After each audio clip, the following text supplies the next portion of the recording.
Me and Gator just saw the first episode of House of the Dragon, episode one, season one, series premiere, season premiere. Is it series premiere, right? Series? Series premiere, season 1, episode 1, House of the Dragon. Premiere. We got it. Actually, I had pretty low expectations about this show. It looks really good, and I actually thought this episode, they pulled it off. I think the one thing I'll say bad about it is the pacing is very slow, but you're setting up a lot of things in this universe.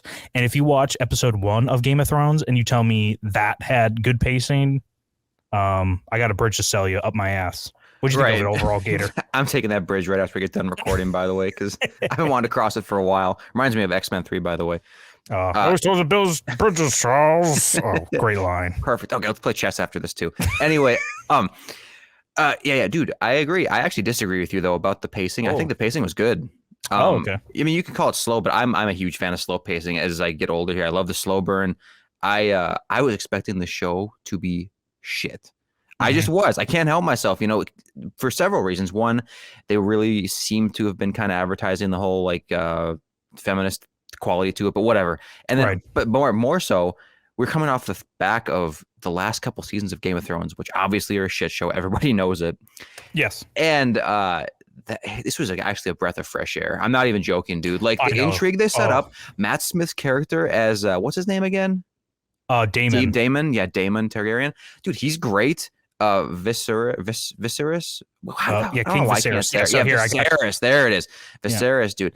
He's great, I think, too. Yeah, Viserys with Heirs. Yeah, Viserys, even though he doesn't really come off as like a purist Targaryen, I think all the characters actually played their parts really well.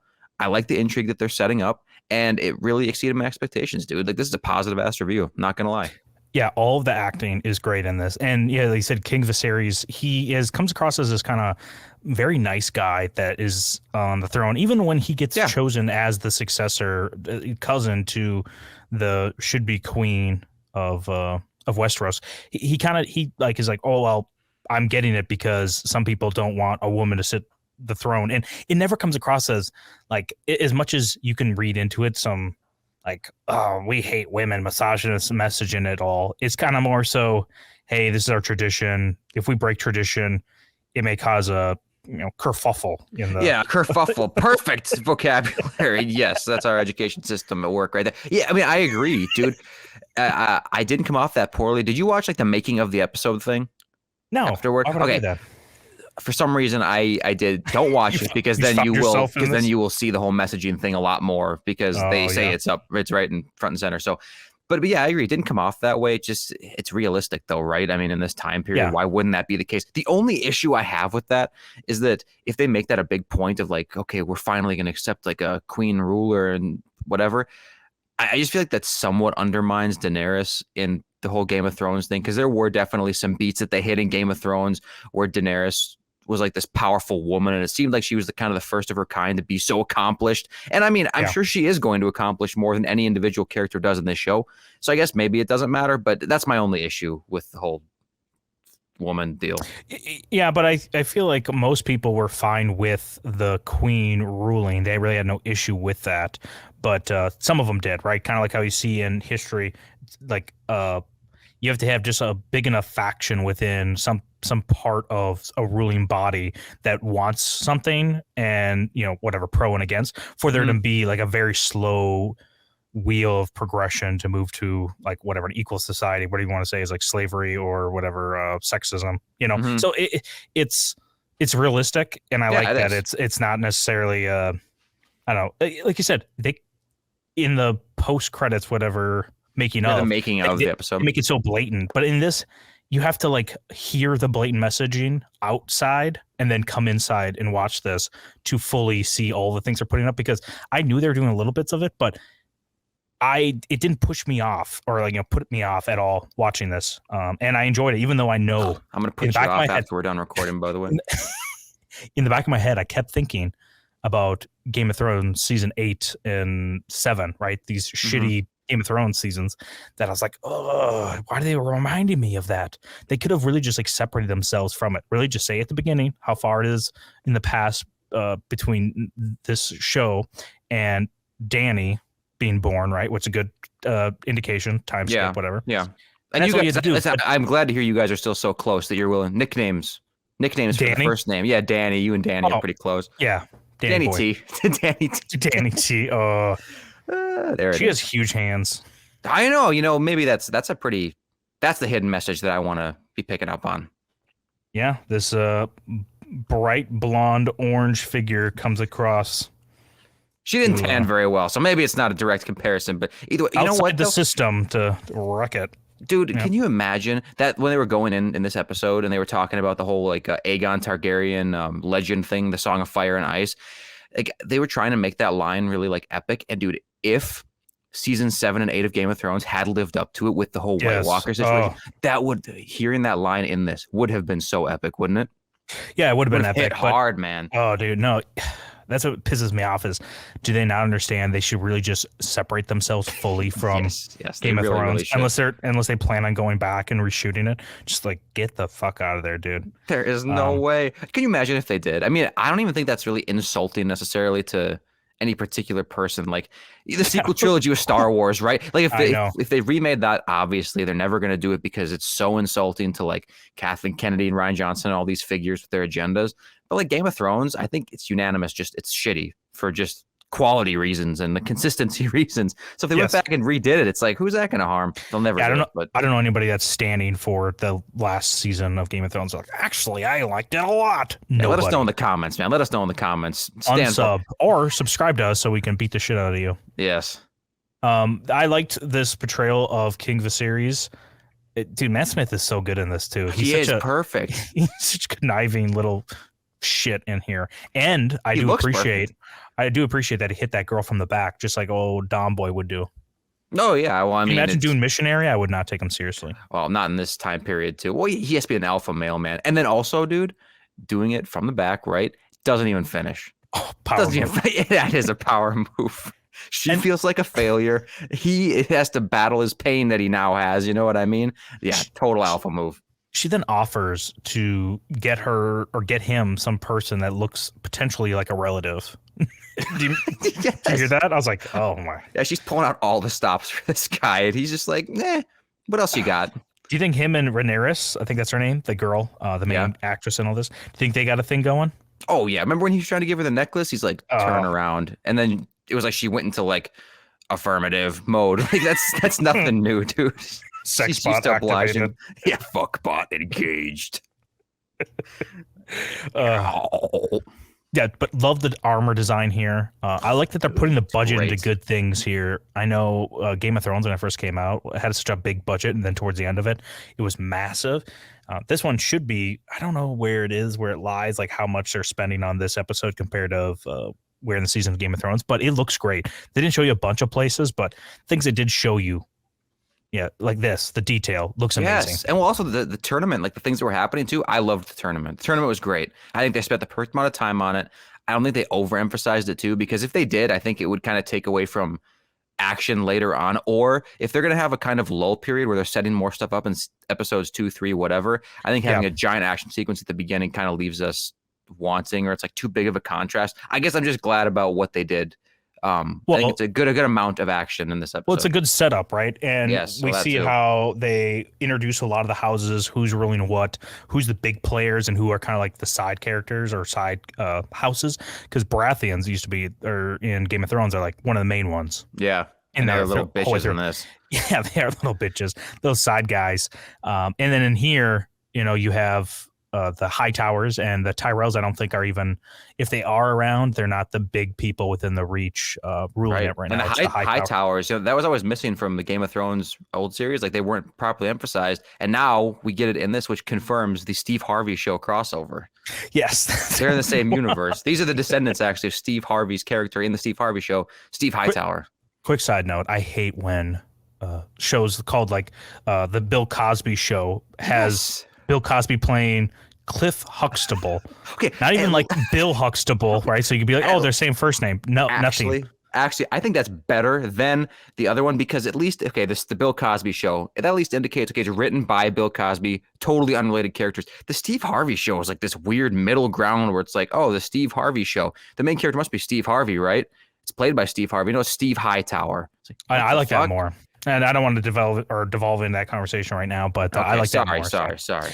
Great voice. I'm trying to think of the actor's name. He plays the Lizard in Amazing Spider-Man and your favorite Spider-Man movie of all time, No Way Home.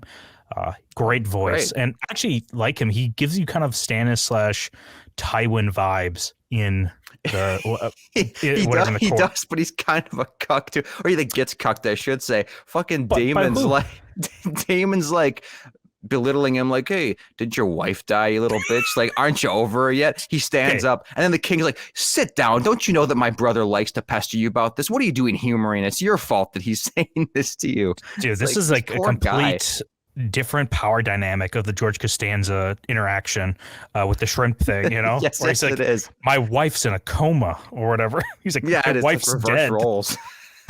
Yeah, I know. Yes, it is totally backwards. But yeah, I felt bad for him in that moment. I'm like, holy shit, he's just getting dunked on, and the king does not give two shits. He's probably gonna be a little bit of a shitster in Otto Hightower, but I think so too. I liked the way he was like portraying himself, how he carried himself. But I will say it's kind of weird that he pimped out his daughter to the king after the king's wife died. You would pimp out your daughter to the king the night his wife died? Would I? There's like a 99% chance, knowing this nice king, that he's just going to be happy with the gesture and not going to do anything with your daughter. This is a respectful ass king. Well, then I do care what my daughter thinks about me. You know, even if she there's your mistake. There you go. My bad. I was born in the wrong generation. Yeah, never mind. Whatever. Go. I don't want to sidetrack too much here. Okay. Let's go with so Princess Rhaenyra is like the main actress or the main kind of focus or focal point in this series. It seems like, you know, she is now going to be the heir to King. Yes. I keep the names keep escaping me here a little bit. Oh, I know. It's tough. It takes a little bit to get used to it, but yeah, definitely get Dany vibes off her. But also she has that what's his name? Oh shoot, I keep forgetting names. The guy that plays Homelander. Anthony Starr. She has the Anthony Starr jowls. Almost looks like she is like her tonsil's taken out. What do you think of her portrayal? And I actually like her quite a bit. Going into this, I wasn't thinking I was going to be a big fan, but I like how she's carrying herself. She wasn't overly emphasized either. You know what I mean? Like she kind of is in her place at the time that it needs to. Like she's playing every angle when it needs to be done, and they aren't trying to like overemphasize it on screen. You know what I mean? To kind of force her prominence into the limelight. I'm sure we'll get that eventually. But it's not being done preemptively. It'll come when it comes, you know. And I also like her vibe is like less annoying than Daenerys. Yes. Daenerys kind of came off so I'm trying to think of something that isn't so obvious. Like obviously, yes, pretentious, annoying, whatever. But sometimes when she spoke, even it was in like a typical British accent that you always get in like these old timey things, right? When they can't think of what the real accent should be or whatever, they just throw a generic accent. I really noticed it when she said Dracarys, right? Because whenever Daenerys said that, I was just like, I'm gonna fucking throw up. But when she said it, I don't mind. Well, yeah, of course. Where else am I gonna throw up from? But when she said it, I don't know. It just sounded more right. I like believed it more. I think she's doing a good job so far, dude. She's doing a job. This character too seems like, from what they've given us so far, is that she really doesn't have ambitions right now. She doesn't really care to be the successor to her father. She just wants love from her dad, right? She wants to be there. She doesn't care if her brother comes. She just wants everybody to be happy. So it's kind of sucks that now she's going to be a pawn in all of this to, you know, be pushed into the queen. That way Daemon, which I mean, it's so funny. His name is so close to Damien, and he's a little shitster, like we said earlier. Oh, I know. Yes. That you know, Rhaenyra is going to be pushed up there and be manipulated by everybody around her. So you think that you think she's going to be like a pawn more so than like a main player? Well, she's going to be a main player, but it's going to be kind of like somewhat how Dany was, you know, where Dany was Daenerys. I don't want to confuse you who I might be talking about, Dany. I know who your best fucking friend in the whole world is, dude. Khaleesi. I hate call her that actually more. Yeah, at the beginning of Game of Thrones, she was just a pawn for her brother, right? To get into the Dothraki and use her to supreme. Right. So that I feel like that's what's going to happen to her. This is her kind of origin story right now, at least a little bit. It seems like we're seeing it through the eyes of her And do you think there's some sort of lesbian relationship going on I was here? wondering about that too. And did I almost hope yes, because Really? I almost hope yes for this reason. Well, no, I shouldn't even say that, because I was going to say, because I don't need to see a romantic like relationship build up. I think it's kind of a waste of time. I just don't want to see it. It doesn't really compel me anymore. But I take it back, because if she is in a lesbian relationship with this girl's just gonna fucking die or something. You know, I mean, it's Game of Thrones still. Like, I'm assuming they're not gonna abandon the whole formula of anybody can die at any time, and if she loves somebody, they're gonna die. It's got to harden her or whatever. So Right, and I think she might be a lesbian. Yes. Yeah, and a lot of the stuff, and we can probably just look it up too, because this is all already written. At least it's written like kind of like a history book. I think it's Fire and Blood, the book this is based off of. Yeah. Yep. And it's written like a history book. So there's not a lot of like inner thoughts, right? Yeah. So you don't have a lot of characters to them or like depictions of them. So what we're seeing is new, but at the same time, we do know where the end point to a lot of these characters are, and their motivations, probably generally speaking. We're here on the channel. I don't think we're going to look up any of that. I think we're going to try to keep it really kind of spoiler free. We don't look things up. No research. Well, what do you think? I don't think we should look up what happens with all these characters. No, hell no. I want to. It's fun to speculate. And people in the comments too, want to tell us like, well, actually, it's this. I don't care. Like, I don't care about being spoiled necessarily, but I'm not going to look up for spoilers. No. Right. And plus, there's always differences from the books. I mean, look how Game of Thrones the series turned out. So even if you spoil something for me, who the hell knows what road they're going to be taking? Yeah, no, I totally agree. I think another thing I liked in this episode that we got that I think we didn't really get in the first episode of Game of Thrones that we get in here is the action scenes. And I thought we talked about it a little bit earlier. The tournament here is it's intense, but not a lot is happening. Really, just a tournament, and that's it. And we get a tournament in Game of Thrones, and it's not nearly as intense as this is. So the action scenes are portrayed perfectly, I think, or at least entertaining enough to make you feel like there's something more going on there than actually is. I agree. Yeah, dude. This scene right here where he fought this guy, I thought for sure Daemon was going to kill him. Even though he yielded or whatever, I thought for sure it was going to happen. And then when he didn't, I was so happy, because I didn't want to have that like such a typical arc, for a character. Like, he's such an obvious bad guy, or like such an obvious shitster, like we say. I'm glad that I'm glad that it turned out the way it did. It gives you reminds you like of the Joker, where you thought he might kill that the small guy, whatever, that was in the apartment with him. You're like, oh, please don't kill him, please. You're like, oh my goodness, I definitely thought he was gonna kill him. Yeah, I was so happy he didn't. But dude, Matt Smith, I can't emphasize it enough. Matt Smith was made for a role like this. He is an ugly dude. I think he's an ugly dude. I really do think he's ugly. He's definitely ugly. He's definitely not a great looking guy where I'm like, oh my god. He reminds me of somebody we went to high school with. He was a couple of years younger than us. He's kind of fucked up now. Didn't we go to a school with some person named Matt Smith? we literally did. But different Matts. Couldn't look further apart, honestly, and both be white. Was that Matt Smith even white, or was he like some kind of Hispanic or something? Yeah, I don't know. Well, speaking of non-white people, what'd you think of the most blatant form of representation in this series so far? Okay, I thought it was the visuals of it are just not great. I like this character. That's weird. Yeah, I like this character. Yeah, I like him a lot. He's like a reasonable guy, and I like his position and everything. But the hair is very strange. It just kind of looks like a mop, Yeah, it does get a mop, and her hair kind of almost looks dread-like too. I don't know if it's just rubbing off on him or something, or the reverse. I don't know. Do you think they scissor? Is that what you're saying? They probably tie that shit together like Avatar. They're waiting for the way of water to come out. Fucking, they're gonna be first in line for tickets, dude. Fuck that show. Or fuck that movie, I should say. Something I was gonna bring up earlier when we were talking about Daemon. I always want to say Damien. It's so bad.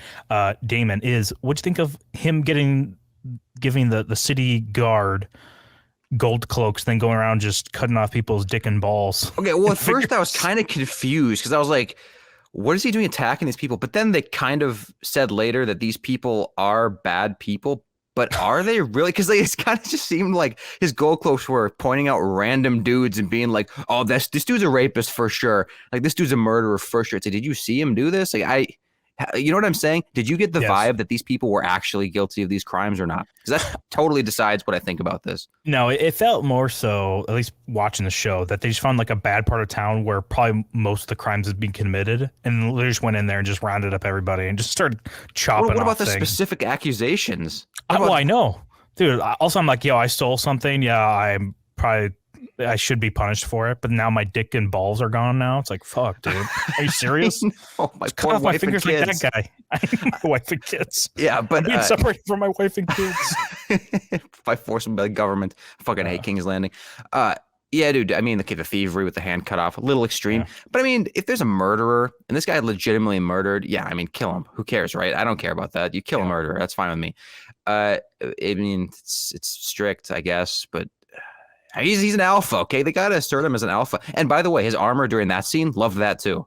He has great armor in this whole episode. Yeah, he's chewing up every scene he's in, and I do love his character. And he's probably more so going to be the bad guy, even though in Game of Thrones they do a really good job, or I should say A Song of Ice and Fire series, they really do portray a lot of gray areas. Some people are way more darker and lighter in the gray areas, but even that, like, no one really comes out clean unless you're like Ned or Jon. Even that, they'll die early, you know. And coincidentally, Daemon's suit is very gray all the time, sometimes darker, sometimes lighter. So that's really cool. Artistic like insertion right there to let us know, like, oh, what's this guy's deal? Is he the villain? Is he not the villain? Is he going to do good things, bad things? It's so deep, you know?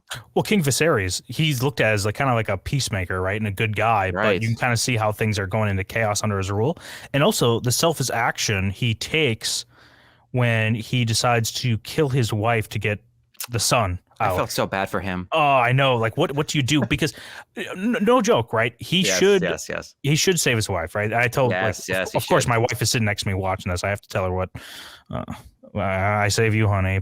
But no, I would save my wife every time in that scenario. Yeah. However, if you gamble on the fact that it could be a boy, which he bet right, he just didn't bet the light or didn't think about the life expectancy of the kid. He could save thousands of lives by doing this, right? There wouldn't be any quarrel about him putting the next son or his own son as the next ruler of Westeros. But if he has this situation now he's going to cause, spoiler alert, I'm pretty sure it's going to be a civil war.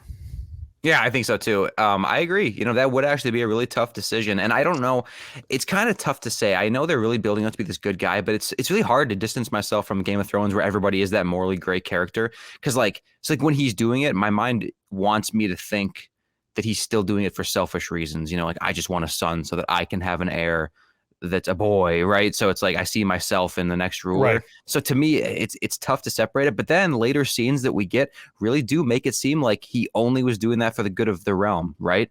Yes. And then, so I don't know. Like, he's actually a really dynamic character in terms of what I think of him, right? Yes. He's just straight up good guy when he's on screen. He's even like very forgiving to his douchebag brother, you know? I know. And also, he's got a badass sword, man. I really like his sword. Yeah, I'm trying to think what I don't know if it's the Black Fire or something. I know his Dark Sister is the one that Daemon has. So he's the other one. But I really like it as well. This is, I think, a good starting first episode. Get you back in the feel of things.